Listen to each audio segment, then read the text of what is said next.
Vocês se mudaram ano passado, né? E aí uma coisa também que eu acho que aconteceu, que hoje é um dia bom, né? Mas assim, ela passou por um processo muito duro e que, eu falo, a depressão, às vezes você não tem o direito de ter a depressão, né? A depressão, ela é uma doença que às vezes a pessoa ela vai acumulando até o momento que ela, teoricamente, tem o direito de ter. Porque às vezes você... Cara, uma pessoa que ela não tem condição, ela tem que trabalhar todo dia, ela tem que estar ali num lugar todo dia, ela tem que fazer, ela tem, por exemplo, ela tem compromissos. Ela não tem o direito de ter depressão. E ela vai acumulando. E ela foi acumulando durante muito tempo muita coisa. Quando a gente, né, teoricamente, ficou no nosso melhor momento, que agora a gente está numa casa nossa, agora a gente está com uma vida nossa, agora a gente está, né, caminhando para alguma coisa, estourou uma depressão nela severa. Eu tive uma crise histérica. Aí, ele falou assim, vamos no psicólogo segunda, terça. Isso era, tipo, na quinta-feira. Eu falei, vamos segunda, terça e tal. Aí eu falei, eu pensei na minha cabeça, é muito tempo, é muito tempo. Chegou sexta-feira, eu tive uma crise. Aí ele ligou pro psiquiatra e falou, eu preciso de um horário amanhã. Aí o psiquiatra foi, abriu a clínica pra gente. Aí ele conversou comigo, eu só chorava, só gritava. Eu me cortava muito. Eu já cheguei a cortar meu pescoço também. Já tentei várias formas de me matar e de suicídio. E minha cabeça era só isso, sabe? Só coisa ruim, só depressão, só nervosismo, ansiedade. Eu ficava pensando nas coisas. E as coisas caía muito sobre minha cabeça, sabe? Eu tinha um peso, assim, que eu não conseguia carregar. Uhum. Então, eu não sabia lidar com isso. Então, a dor que eu sentia era imensa.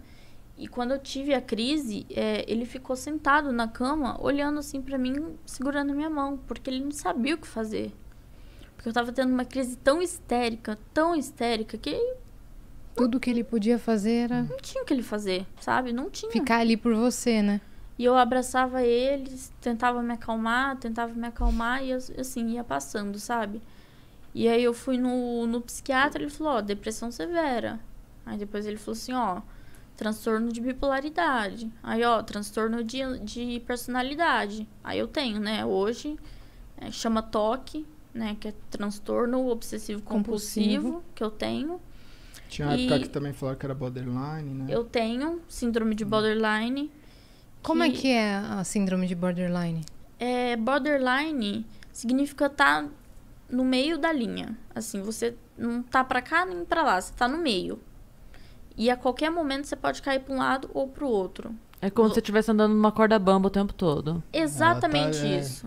Exatamente isso que você falou. Então, assim, eu nunca sei quando eu vou estar bem ou quando eu vou estar mal.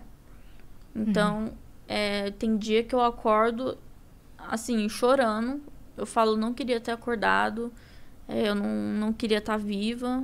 Eu não queria estar aqui. E aí eu choro. Aí eu tenho que tomar os remédios. O que eu tomo mais, que me ajuda, assim, é o Rivotril, né? Que ele dá aquela acalmada, que ele dá uma segurada nas minhas crises. Mas, assim, as crises que eu tive são... Eu tive uma ontem, anteontem. Antes de ontem. A minha mãe nunca me viu tendo uma crise, ela começou a chorar. Muito pesada. É muito pesado. E aí é falta de ar. Do nada isso. Do nada. Você tá bem, você tá trabalhando, do nada E começa... você não sente uma motivação. Não é nada que, tipo assim, aconteceu isso e desencadeou. É do nada. Não, é do nada. Sobe um negócio assim em você. Tipo, aí você começa a pensar, puta, o que eu sou, né? Não sou nada. O que eu faço? Não faço nada. Eu não sou boa pra ninguém, eu não Síndrome ajudo do ninguém. impostor. E aí você começa a se sabotar com a sua cabeça, né? Você se sabota. Uhum. Então, porque o pensamento, ele é o que cria a gente, né? E são os meus pensamentos que me sabotam. O estrago é sempre de dentro pra fora, né? É impressionante. Eu sou a rainha das frases, né? Eu sempre trago alguma frase que eu li, porque eu decoro muito. Eu sou muito assim. Eu tenho várias frases salvas, sabe, no Instagram, quando você vai salvando, assim? Sei. Me ajuda muito. Mas eu vi um outro dia que falava que que assim como os navios, o que afunda o navio não é a água que está fora do navio, é a água que entra no navio. E assim como o que afunda a gente não são os problemas que estão à nossa volta, é o que a gente permite que entre. Então, a hora que a gente deixa alguma coisa entrar na gente, a gente afunda e é de dentro, não tem como. Não é o que está em volta da gente, né? Em volta pode estar calmaria ou pode estar enxurrada, não importa muito, importa o dentro. Que nem ele falou, que eles estavam no melhor momento, bom, né? Tinham acabado de se mudar, estavam noivos. Teve um dia que a gente foi no shopping, lá no shopping no Iguatemi. Foi. Não tinha ninguém no shopping. Já estava fechado, o pessoal estava indo embora e tal. Aí eu segurei na mão dele e comecei a chorar. Foi antes da pandemia ainda. Não tinha segurei na mão dele e comecei a chorar. Falou, do nada. Eu falei, eu quero ir embora, eu quero sair daqui. E assim, apertando ele, espremendo ele. Aí no elevador, chorando. Ele falou, você quer falar sobre isso? Eu falei, não quero. Sabe, eu não... Mano, quando me dá essas crises, eu só quero, tipo, ficar sozinha. Sabe, só quero... deitar ali e ficar de boa, porque é muito pesado, sabe? Só quem passa por isso sabe, só quem passa por isso entende como que funciona e, não é uma coisa pra se brincar, não é uma coisa pra dar risada ou pra falar, não, eu tô aqui pra te ajudar, mas, cara, a pessoa não tá ali pra te ajudar, porque ela não entende o que você tá passando. Ela pode tentar te ajudar. Te dar um suporte. Mas ela não vai te ajudar de verdade, né? Eu vi uma pessoa falando outro dia que parece que a depressão ela só é levada a sério quando a pessoa se mata, porque até chegar nesse ponto é frescura, né? Até chegar no ponto da pessoa cometer uma loucura, é frescura, não sei o quê. E era uma charge também outro dia explicando da postura que as pessoas têm com a depressão. E aí tava duas amigas conversando, uma falando pra outra assim, mas como é que você tem depressão se a vida é tão boa? Ela falou, como é que você tem asma se tem tanto ar? Então. Tipo, não é uma coisa consciente, né? Não é algo que você decida. É uma não doença. É 2 mais 2, 4 e estou feliz, então... É muito mais do que isso, né? E vocês devem ouvir muito isso daí, né? Muito. Nossa, vocês têm tudo. E uma coisa louca, assim, né? Dentro disso é porque... eu passei pelo meu processo de depressão, eu tive que entender o que cada um tem a sua jornada, cada um tem a sua vida em relação ao caminho que ele vai fazer para passar por isso, que às vezes a pessoa em 6 meses ela melhora, às vezes em 1 ano ela melhora, às vezes a pessoa tem uma vida inteira que ela fica com depressão e ela acaba não conseguindo melhorar isso. E muita coisa que apareceu é que as pessoas elas não entendem, assim. Muita gente vem pra mim e fala assim, mas por que eu não consigo um relacionamento? Por que eu não consigo, sabe, ter uma pessoa do meu lado? Por que eu não consigo, sabe, muitas coisas. Eu acho que a gente tá na semana do Dia dos Namorados e muita gente não entende o relacionamento, o que é, na minha concepção, de você virar e falar assim, cara, o relacionamento não é só a parte boa. Porque todo mundo quer ter a parte boa de um relacionamento, né? Tem muita gente que chega pra mim e fala, mas agora você tá bem, agora você, sabe, você venceu. E você vai estar do lado de uma pessoa que não tá bem, tipo, você podia estar no momento fazendo tudo na sua vida com alguém que estivesse bem. E aí eu falo assim, mas cara, a vida é isso. Se eu não tiver do lado de uma pessoa que não está bem agora, mesmo eu estando bem, por que alguém vai estar do meu lado quando eu não estiver bem? Eu já passei por isso. Então a construção vai ter um momento que os dois vão estar bem. Só que eu acho que tem toda a diferença do mundo. Os dois estarem neste momento, sendo que os dois já enfrentaram juntos as coisas e os dois se conhecendo no momento que as coisas estão boas. Porque eu acho que o grande problema de relacionamento no mundo é que todo mundo só se encontra nas melhores fases.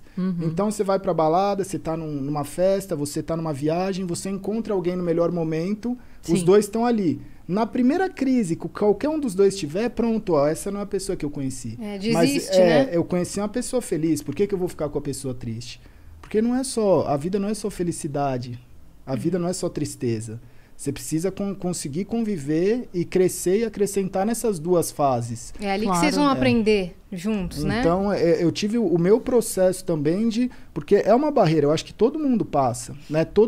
Existe a pessoa que está com depressão, e existe a pessoa que está lidando com alguém que está com depressão. Eu acho que são dois caminhos e duas coisas que acontecem em paralelo e que muitas vezes ninguém percebe, né? A pessoa, ela olha a pessoa com depressão e fala, meu, isso aí é falta de fé, isso aí é falta de Deus, isso aí é vagabundice, isso aí é preguiça, sabe? As pessoas, elas olham e não entendem. E às vezes as pessoas olham essa pessoa que não está entendendo e falam assim, nossa, mas essa pessoa não tem empatia, porque como é que ela está lidando, né? Por que ela não cuida? E eu acho que esses dois momentos, a pessoa, ela precisa aceitar, né? Ela precisa aceitar, que eu digo assim, ela precisa estar disposta. E hoje eu sou muito grato de conseguir olhar e falar assim, cara, eu entendo que eu estou passando por isso, ela também está passando por isso, porque amanhã a gente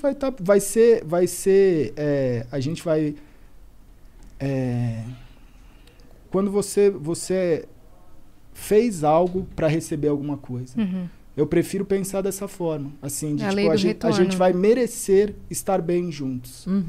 Então, isso eu acho que são caminhos que a gente vai fazendo e que muitas vezes as pessoas chegam e não entendem e falam assim, pô, mas eu tô no meu 5º relacionamento e eu não consigo achar a pessoa. E aí eu falo, cara, relacionamento é difícil, velho. Você tem que entender e você tem que respeitar e você tem... Por isso, muitas vezes, tem culturas que as pessoas, elas meio que decidem com quem que o filho vai casar. E eu já conversei com pessoas que vêm dessa cultura e eles explicam, falam assim, cara, muita gente acha ruim, mas eu tive que me relacionar com alguém, conhecer alguém, entender essa pessoa para nós dois estarmos bem pro resto da vida. Construir o amor. Construir o amor.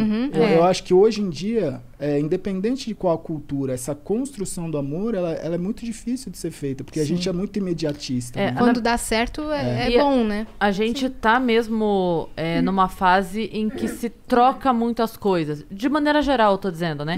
A gente... antigamente tinha muito mais o hábito de consertar as coisas. Hoje em dia se troca as coisas. Tu quebrou, você troca. Quebrou, você troca. Estragou, você troca. Queimou, você troca. Né? É muito mais rápido a coisa, né? Sim. Sem contar que é tudo muito disponível. Pessoas disponíveis, aplicativo, rede social. Não que seja isso que vai determinar, mas eu digo que tá tudo muito mais fácil. O acesso é muito mais fácil. Sim. Então, o hábito vai mudando, né?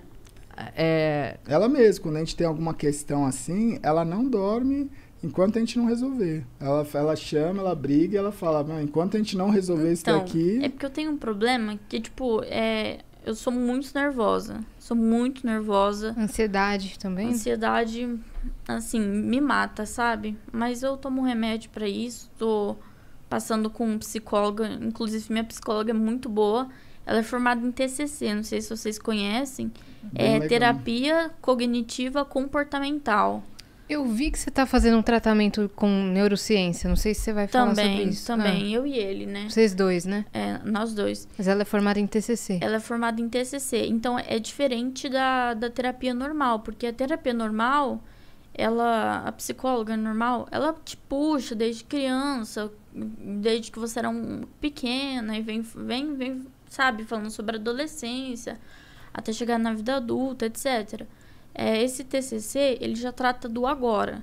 Do agora pra frente.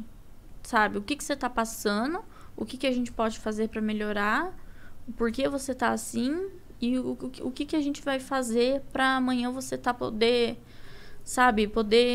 tá melhor, poder ajudar alguém, poder fazer alguma coisa diferente.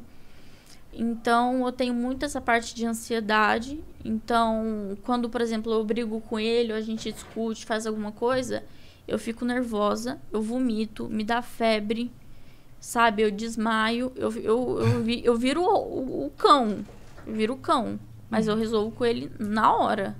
Eu não deixo nada pendente. Eu falo, a gente vai resolver isso. Isso na sua cabeça vai te cutucar, né? Vai me cutucar. E vai criar um problema maior, pode te dar uma crise, né? Porque é um processo também que quando... Eu acho que é muito natural, né? Quando você fala assim, a pessoa ela tá com algum problema de depressão. E aí você fala, vai no psicólogo, vai no psiquiatra, né? Cuida disso. a primeira coisa que acontece é a pessoa piorar, porque ela vai e ela começa a conversar sobre coisas que é o que machuca ela. Ela abre a gaveta e tira coisas dali de dentro que dói muito. É o desarrumar antes de arrumar, né? Então, e é um estágio que você vai ter que passar. Sim. Né? No caso dela, eu percebi, né? O próprio psiquiatra falou, ela precisa também não só mexer nessas coisas do passado, mas também reconfigurar a cabeça dela para aceitar que ela é uma pessoa boa, que ela é uma pessoa que merece, que ela é uma pessoa capaz, porque o seu cérebro ele vai sendo configurado ao longo da infância, da pré-adolescência, da adolescência. Se você tem uma pessoa te martelando o dia inteiro, falando que você não é nada, você vai achar aquilo pro resto da vida, né? E é difícil, até essa mudança de chave é difícil, né? Era isso que acontecia quando eu morava com meu pai. Ele falava, mas você fica aí jogando, você não ganha dinheiro com isso, você não se sustenta com isso... Você vai ficar aí o dia inteiro sem fazer nada, só no computador. Então, tipo assim, foi difícil no começo os meus pais aceitarem. Porque eu comecei com 9 anos, né? E assim, minha mãe e meu pai, 9 anos, a criança tá dando tiro aí. E eu joguei campeonato em LAN, já ganhei. CS, você já começou a jogar? CS. 1.6? Isso, 1.6. Amo! Então, eu joguei ontem, inclusive. Olha aí, 1.6 raiz. Raiz. Tipo, já fui pra LAN, já ganhei campeonato, já ganhei dinheiro, já ganhei prêmio. E teve eventos grandes em Campinas, como eu morava em Sumaré e Campinas era do lado, eu ia muito pra eventos exclusivos, pra jogos. Eu jogava X1, eu ganhava todos. Eu tenho todas as medalhas de X1 de primeiro lugar. E é só um mapa que joga ou não? São vários? Não, um mapa só, que é o IMAP. Aí, tipo assim... Era o que eu sentia que eu queria pra minha vida. Só que com uma pessoa martelando ali na minha cabeça, falando, olha, isso não dá futuro. Você precisa estudar, você precisa ir pra faculdade, você precisa achar alguém, você precisa ter um filho, você precisa trabalhar e depois morrer. Tipo um ciclo. Só que a vida não é um ciclo. Eu não queria que minha vida fosse um ciclo. Então, eu me impus, falei, olha, é isso que eu quero, é isso que eu vou fazer. E se você gosta ou não... Foda-se. Eu quero fazer isso. Enquanto você tava nesse momento, você conseguia enxergar que tava nesse momento? Ou a hora que você saiu, que você falou, caramba. Entende o que eu quero dizer? Tipo assim, enquanto você tava lá, você conseguia enxergar que você tava vivendo num momento nebuloso? Ou aquilo pra você era o normal? Não, era bem nebuloso. Era bem, tipo, bem... Você não conseguia nem enxergar o que você precisava fazer pra sair? Não. Como foi esse momento de você começar a fazer a terapia? Tipo assim... Em que momento você decidiu e entendeu que isso seria importante? Como é que foi essa chave que virou? Foi assim, eu comecei a jogar e era uma coisa que me fazia muito bem. Aí eu comecei a jogar com os meus amigos e tal, e eles falavam, por que você não vira streamer? Por que você não começa a fazer live? Aí eu falei, eu acho que eu não tenho um dom pra isso, né? A pessoa tem que ficar jogando, aí às vezes não sabe interagir com o chat, aí às vezes faz uma jogada errada, não quer errar e tal... Aí eles ficavam, mano, você é engraçada, você joga bem, sabe? O pessoal vai dar risada, faz isso. Aí teve um dia que eu criei coragem, eu fiz uma vaquinha lá na minha stream pra comprar uma câmera. Aí o meu amigo me deu, ele falou, escolhe a câmera que você quer. Aí eu escolhi lá, ele me deu. Aí eu consegui trocar meus periféricos todos. Nunca tive uma cadeira gamer naquela época, era cadeira de escritório. Que ano que era isso? 2018. 2018. Você já estava streamando na Twitch, então? Já. Ah, tá. Já. Nesse momento você já tinha sentido uma... Ou ainda não? Você ainda estava Já. Eu falei, é isso que eu quero pra mim. Não, mas você, de procurar ajuda, essas coisas... Procurar ajuda, não. Eu tô perguntando isso porque muita gente que tá escutando a gente agora provavelmente tem esse momento de... Porque ainda existe muito preconceito. Existe. Com a terapia, sabe? Eu não sou maluco, eu não sou o quê, pra fazer terapia. Então, eu queria entender, assim, como é que foi esse momento de você aceitar que precisava de ajuda da terapia pra começar a fazer. Como é que foi? Veio o conselho de fora, você decidiu procurar, como é que foi? Muita gente de fora falava pra mim fazer terapia. Gente de 30 anos, gente de 20, gente de 15, gente de 40, sabe? De todas as idades falavam pra mim, você tem que fazer terapia. E num primeiro momento você achava ruim? Eu achava, eu falei, mano, eu não preciso de terapia. Tipo, eu tinha um preconceito enorme. Eu falava, eu não preciso de terapia. Nunca quis fazer. Eu nunca, ele sabe, eu nunca quis fazer. Tanto que a primeira vez que eu fui, eu parei de ir, porque eu falei, mano, eu não quero fazer. E eu olhei pra cara dele e falei assim, escuta uma coisa e me respeita. Em primeiro lugar, eu não quero fazer terapia. Porque foi o que quebrou a barreira, essa pergunta, assim, foi... eu sempre fui... É o que eu falo na live. Eu falo assim, cara, você tem que querer.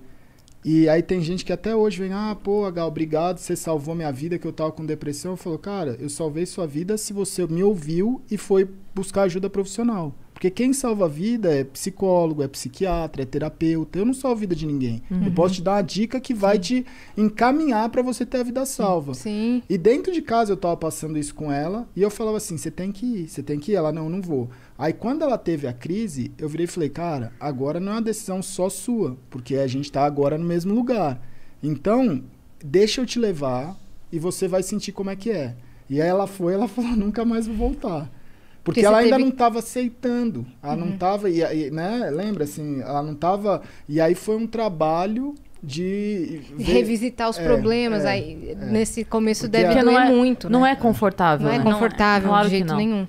Mas também tem esse lance que você estava falando antes, tipo assim, de fazer a pessoa entender que ela merece ser amada. Foi um que processo. Depois de anos, alguém...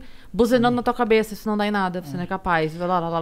Hoje ela tá acostumada, porque foi o mesmo psiquiatra que me atendeu. A primeira vez que ela foi nesse psiquiatra e contou a história dela, aquilo machucou a ponto dela falar, não quero mais voltar nisso.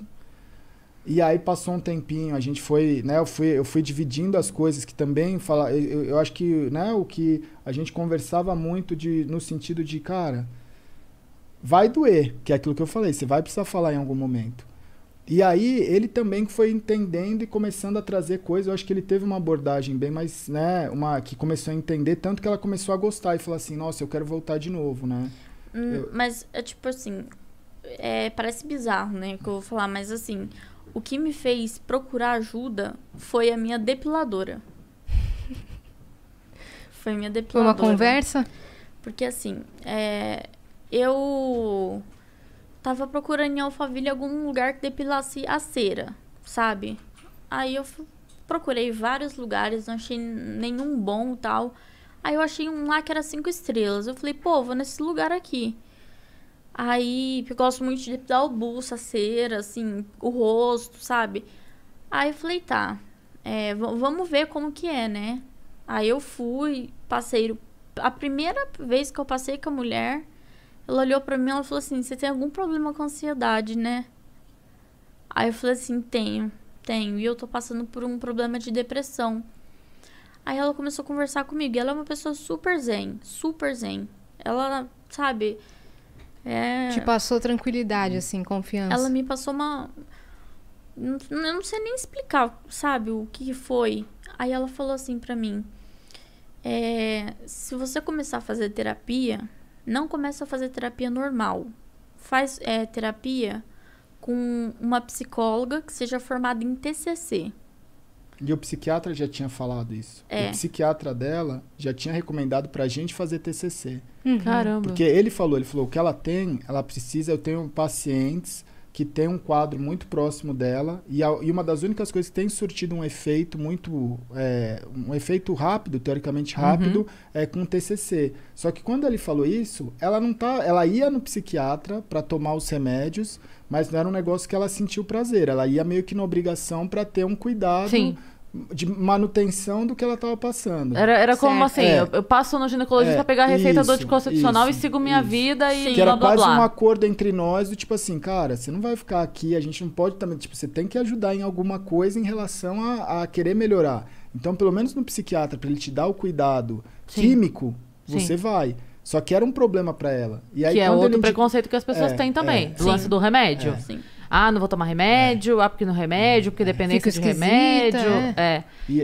Quando eu precisei tomar Rivotril, pergunta pra ele o quanto eu chorei. Não, e ela me chamou, e cada vez que ela ia no psiquiatra, aumentava a dose de remédio e ela saía da consulta mais chorando, falando, eu sou doente mental, e ele falou que a minha doença é mental, e agora... E a pessoa ela vai tendo, acho que, choques de realidades, de entender que está acontecendo com ela uma coisa que acontece com muita gente. É uma porcentagem muito grande da população que ou passou, ou vai passar, ou está passando por isso. E aí tem duas coisas, né? Porque daí tem gente que começa a tomar o remédio, e aí... simplesmente fala chega e para numa dose alta e não entende que o corpo precisa do desmame do remédio para o organismo naturalmente voltar a produzir, enfim, e voltar ao normal, e aí a pessoa acaba piorando. Então, assim... Eu já fiz isso. De parar do nada, né? Já. Eu falei, não, tô bem agora. E cortou. E aí... Fiquei pior. Ele indicou a TCC, ela não quis ir. Aí, quando ela foi nessa depiladora... Porque eu não sabia da história da depiladora. Mas ela chegou um dia pra mim e falou assim, mano, vamos marcar aquela psicóloga que faz o TCC? Tá vendo? Sempre vem do nada, né? Então... Quando é que você ia imaginar que na depiladora, tipo, a pessoa que você mais ama do teu lado, falando vamos, e você, tá bom, não quero, isso aqui. Do nada a depiladora vem e fala... Na primeira não adianta, estalo, né? Cara, não adianta. E santo de casa não faz milagre. Então, você tá salvando a vida de um monte de gente aí. E depois disso, ela começou a ter uma melhora que a medicação dela já diminuiu muito.